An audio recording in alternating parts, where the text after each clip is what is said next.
I always want to start out with gratitude and just appreciation as I look out. It's not easy. I live right on the campus here. And sometimes the Blessed Sacrament could be 5 feet from me. And it's just hard to get to the chapel, for whatever reason it is. So when I look out and I see our youth, or I see our families, it's spring break. There's so many different options out there.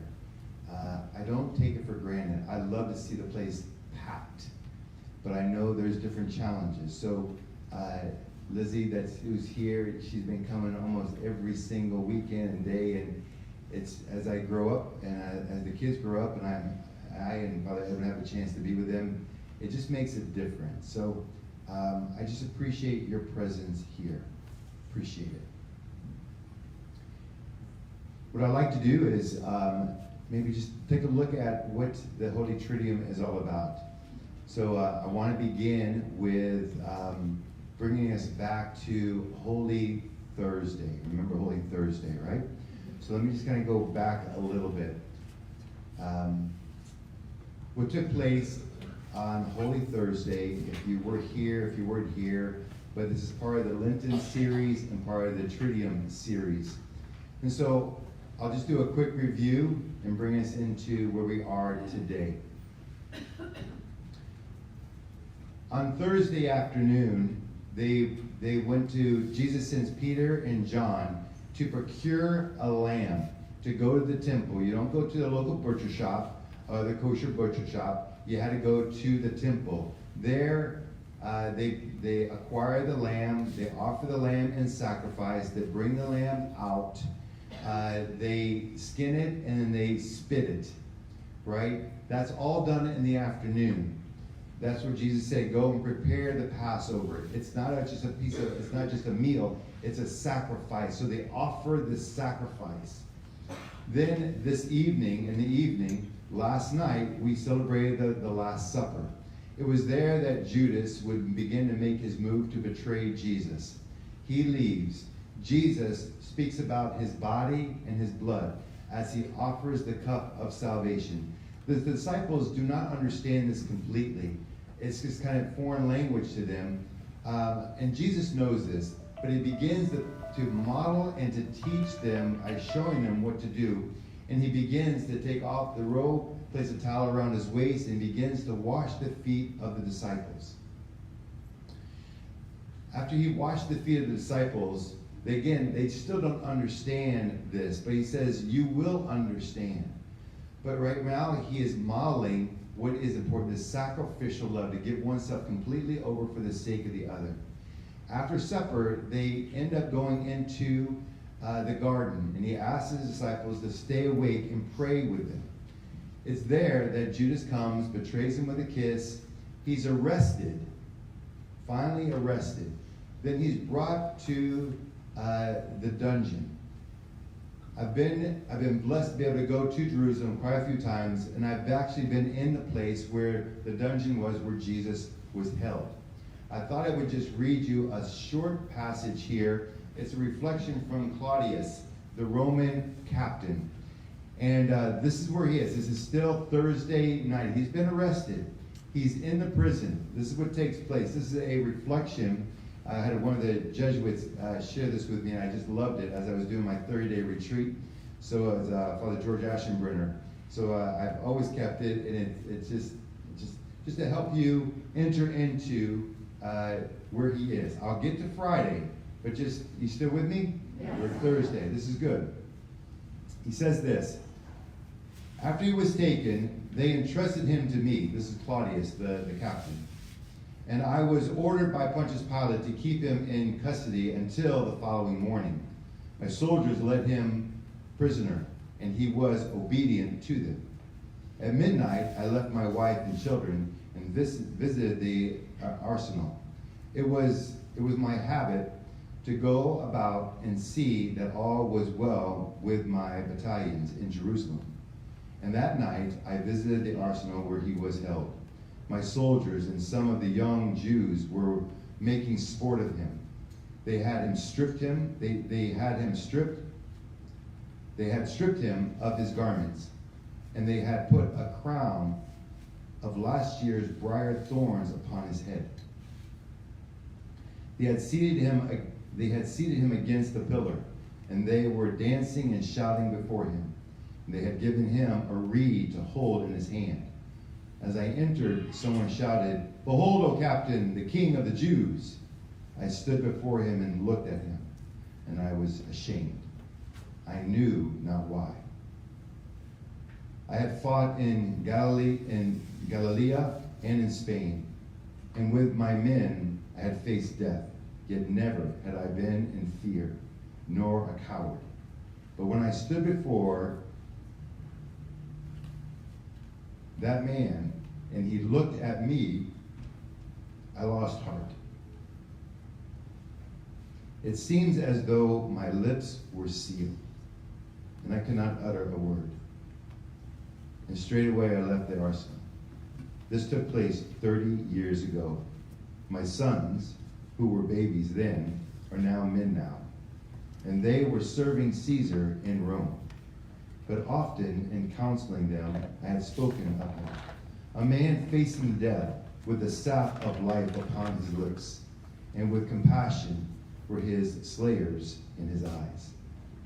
And now I am old, have lived the years fully, and think truly that neither Pompey nor Caesar was so great a commander as that man of Galilee. For since his unresisting death, an army has risen out of the earth to fight for him, and he is better served by them through death than ever Pompey or Caesar was served through the living.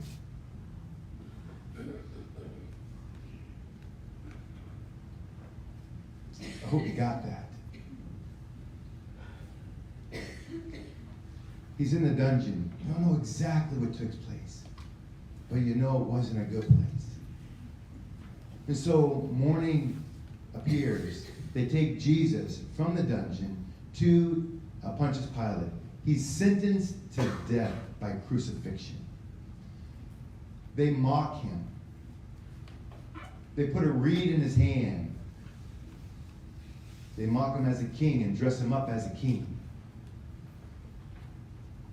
They torture him, beat him, scourge him, rip the skin off his own body, give him a cross, to carry the cross to Calvary.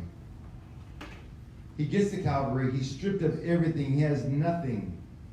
They pin him to the cross, and he offers himself on the cross for all humanity.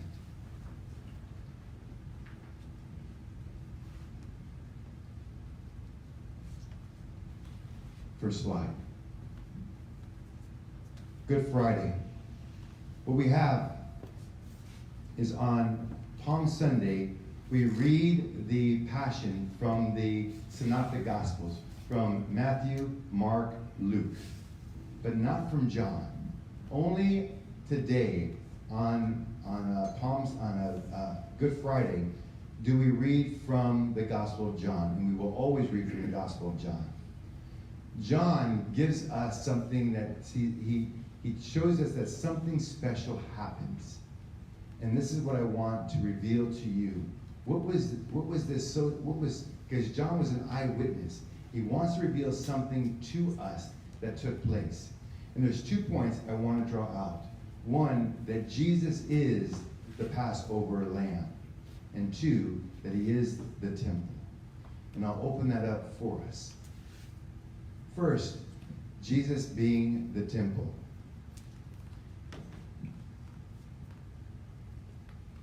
Next slide. Remember in the Israelites, when they were in Egypt, it was as they were trying to be set free from Pharaoh, the Lord Yahweh said, procure a lamb, sacrifice the lamb. And then upon sacrificing the lamb, take a hyssop and dip it into the blood. And then place it on the lintel and on the doorposts. When you do that, you make the sign of the cross. so that death will pass over. Because of the Lamb, because of the sacrifice, because of the covenant that was been made with Yahweh and his people, that they were his. Jesus is on the cross, the Lamb of God who's on the cross. He's pinned to the cross.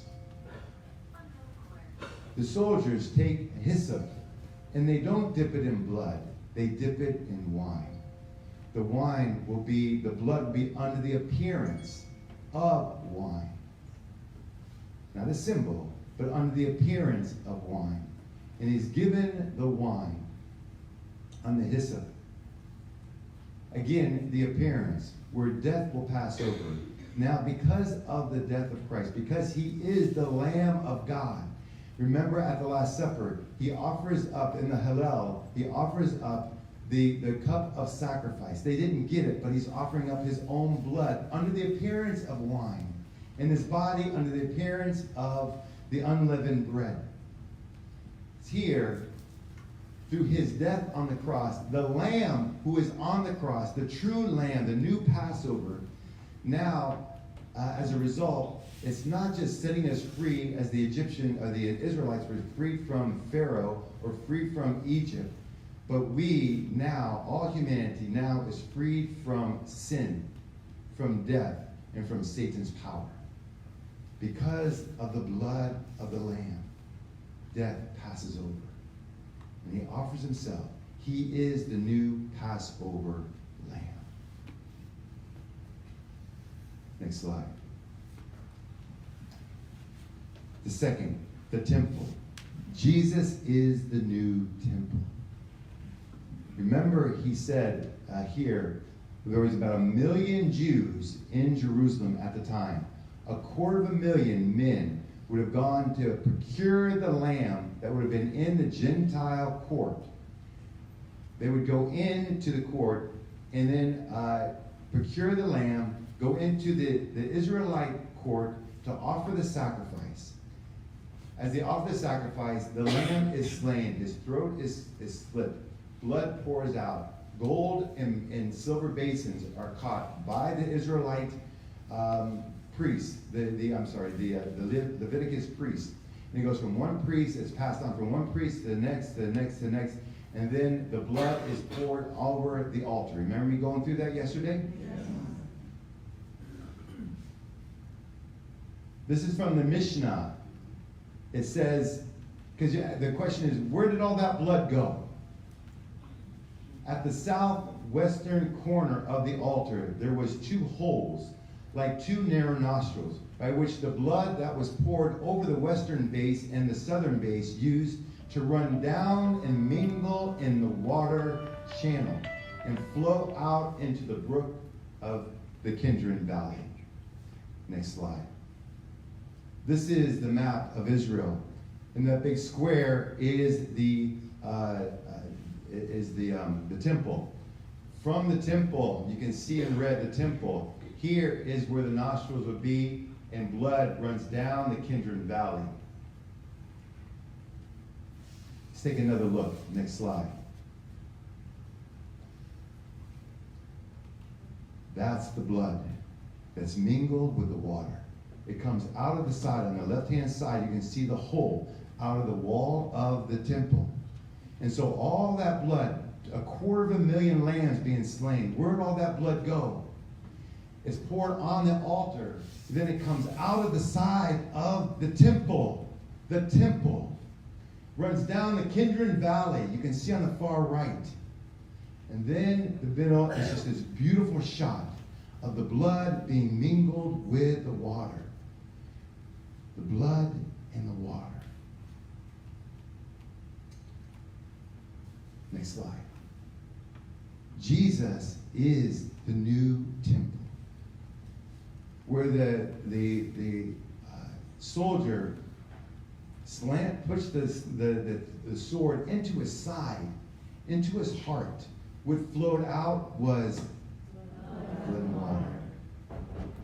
Jesus is the temple. He said, next slide, Destroy this temple, and in 3 days I will rebuild it. He's talking about the temple of his body. Now, John, the eyewitness, is seeing all this. He's putting it all together. Destroy this temple, and in 3 days I will rebuild it. If Jesus is the true Lamb of God, if he is the Lamb that is sacrificed, in which his blood is poured out for all humanity to set us free from the power of death and sin and Satan, then where is the altar? Where is the altar? Remember me showing you the priest that will go up to the altar, and then they had that almost like a barbecue rack with the 4 horns, right? And the sacrifice is offered there. What's being offered? The sacrifice is being offered, right? Which is his heart. The altar is his heart. And what was pierced? His heart. And from the heart, from the altar, flows blood and water, under the appearance of wine and unleavened bread, to set all of you free in me.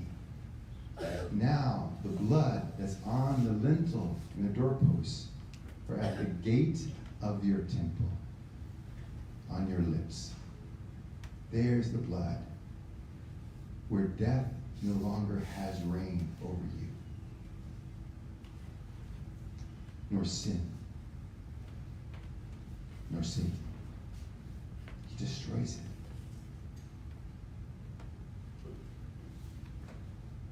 It's not about how much he suffered. It's about how much he loved. Next slide. It's the Sacred Heart of Christ. We can look at all his suffering,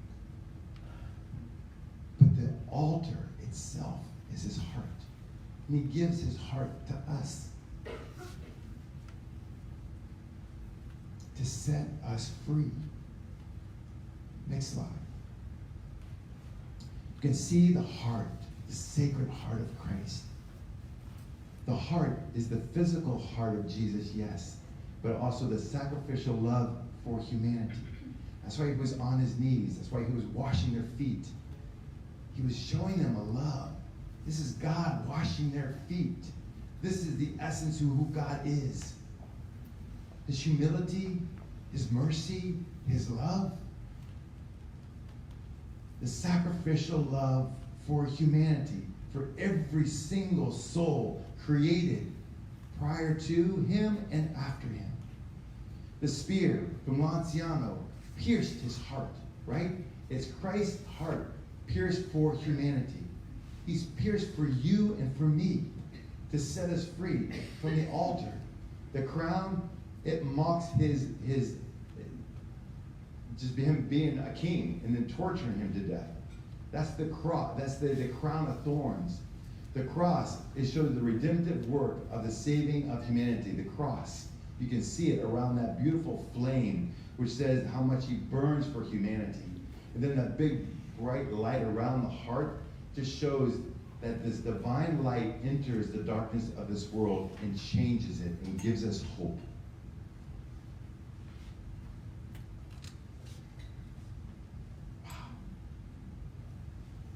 I hope you can begin to appreciate a little bit more what you and I receive. Jesus Christ is the Lamb of God. He is the new temple in which he creates a church in which we are all a part of and we are within. He is the head. We are the mystical body. He is the church. He is the head. He's the head shepherd. He's the high priest. The priest, they would bring sacrifices to the priests. They could not offer, they could only offer the sacrifice. They could not be the sacrifice. Christ is both the sacrifice and the victim. He's everything. We don't need anything else but him. Thank you for your sacrifice today, for being here. When you and I come up to reverence the cross, we reverence it in a different way, a better understanding of of the blood, the new temple, right? That's poured out, the blood that's poured out for all of us. We're going to kiss that cross. We're going to hold that cross. Because it gives us life. It frees us from sin, Satan, and death itself. Because he was raised from the dead. That's everything.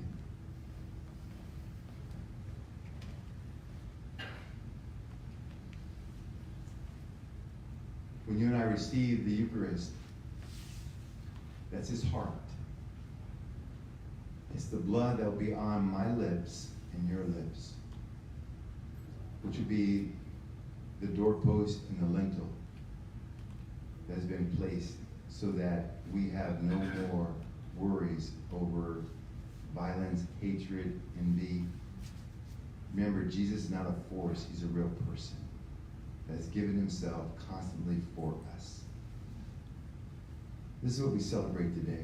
There's so many other aspects in the Passion itself.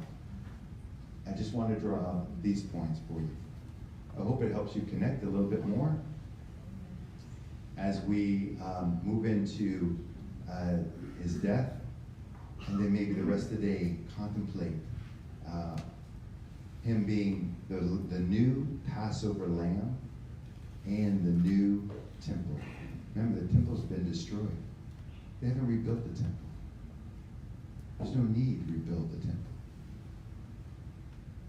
He's the temple. And we live in the temple. We worship in the temple. We're strengthened in the temple. We're nourished in the temple. Off the new Passover, we eat the lamb, the Eucharist. The blood that was poured out is the oil of mercy and love. Begin to put the whole series together. And boy, it's amazing how much he loves you